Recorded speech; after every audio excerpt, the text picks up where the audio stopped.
Bonjour, donc je m'appelle Sabrina Delal, j'ai 2 casquettes chez Fendever. La première, c'est que je suis Global Subject Matter Expert sur les automatisations vocales, qu'on appelle les voice bots.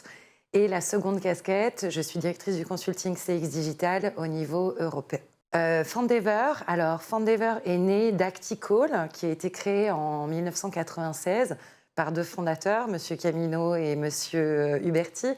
Et en quelques décennies, Acticall et maintenant donc Fendever s'est hissé parmi les leaders de la relation client. On opère sur 45 pays, dans plus de 60 langues, pour plus de 750 clients.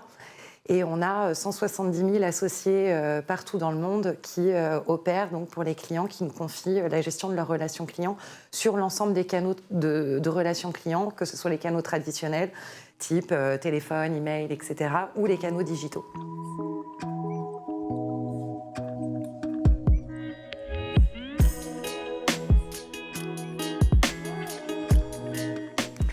Alors, avec les voice bots, selon les objectifs, bien sûr, qu'on leur assigne, ils peuvent être de plusieurs natures, mais en règle générale, nos clients vont chercher de l'automatisation en cherchant à libérer finalement les agents des tâches à faible valeur ajoutée et à confier ça à une automatisation vocale qui peut très bien faire le job. C'est aussi une question d'accessibilité, bien souvent. Le fait de pouvoir être joignable à n'importe quelle heure du jour et de la nuit, 7 jours sur 7, 24 heures sur 24, donc d'augmenter l'accessibilité du service client et de proposer, entre guillemets, une résolution simple et rapide avec un automate vocal pour les cas à faible valeur. C'est aussi la gestion des pics d'activité, par exemple, pour être en capacité d'adresser les gros volumes d'appels à certains moments de l'année pour nos clients qui ont des activités qui sont très saisonnières. Et puis bien sûr aussi, j'ai envie de dire, le cas d'usage le plus simple, c'est le smart routing, mieux router les appels vers les agents les plus qualifiés pour y répondre. Donc de l'automatisation, de l'accessibilité et puis du gain de temps, notamment sur la durée moyenne de traitement, puisqu'on peut transférer les conversations aux agents en leur transférant également le contexte des conversations qui ont eu lieu entre le bot et le client.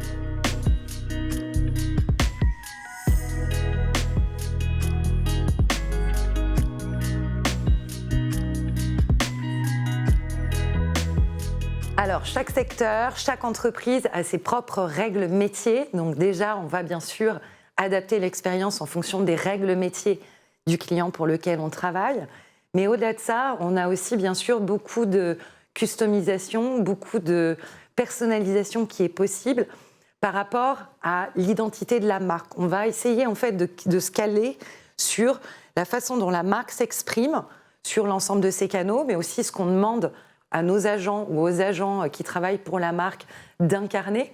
Donc on va personnaliser les conversations en fonction à la fois bien sûr des cas d'usage, mais aussi du tone of voice, du registre de langage de la marque. Et pourquoi pas, même dans certains cas, on va aller jusqu'à customiser la voix pour qu'elle soit l'incarnation de la marque.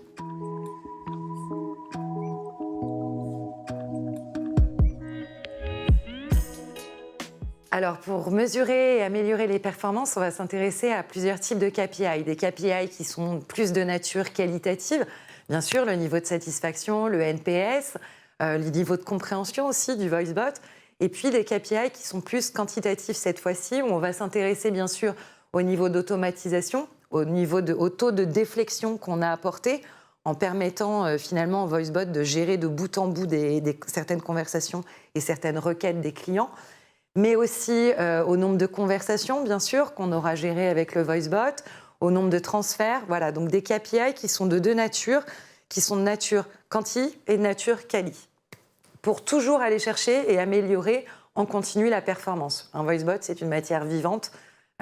C'est comme n'importe quel outil digital. On cherche en permanence à améliorer son niveau d'efficacité, son niveau de compréhension et pourquoi pas à étendre aussi ses cas d'usage.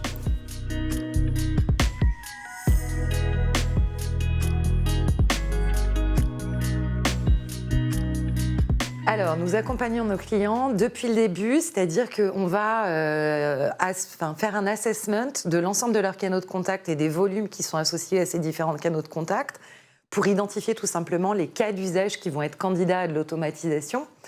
On va bien sûr aller investiguer sur les process métiers qui sont derrière, parce qu'on peut des fois imaginer qu'il y a des cas d'usage qui vont être très bien adaptés, mais les règles métiers sont trop complexes ou nécessitent des intégrations trop lourdes. Donc on va aller mapper l'ensemble des règles métiers, l'ensemble de l'infrastructure, que ce soit l'infrastructure téléphonie ou service distance, CRM, etc., avec lesquels potentiellement on aurait besoin de connecter le VoiceBot, pour venir établir finalement une liste de cas d'usage candidats à l'automatisation qui vont apporter de la valeur, qu'elle soit financière ou en termes d'expérience utilisateur. Et une fois qu'on a réalisé cet assessment, qu'on a donc identifié les cas d'usage à valeur, une fois que ces cas d'usage sont validés, on va développer les conversations, développer l'expérience au travers de flows conversationnels et de scripts. On va personnaliser donc les réponses du bot en fonction de la marque de l'entreprise. On va faire tout ce qu'on appelle donc le design conversationnel. Et puis une fois que ce design conversationnel est validé par notre client, on va passer à la phase d'intégration, donc sur nos outils de développement de bots. Et ensuite, à de multiples tests. On fait énormément de tests avec les VoiceBots, à la fois pour vérifier que les intégrations fonctionnent bien. Donc c'est à la fois des tests fonctionnels, mais aussi des tests qualitatifs pour vérifier que le rendu est très naturel. Et puis, une fois que le bot est live, on fait l'amélioration continue, la mesure des KPI permanentes au long cours. Donc, on fait des analyses hebdomadaires, voire mensuelles, le reporting, et puis bien sûr l'amélioration continue de ces bots pour toujours aller chercher plus de performance.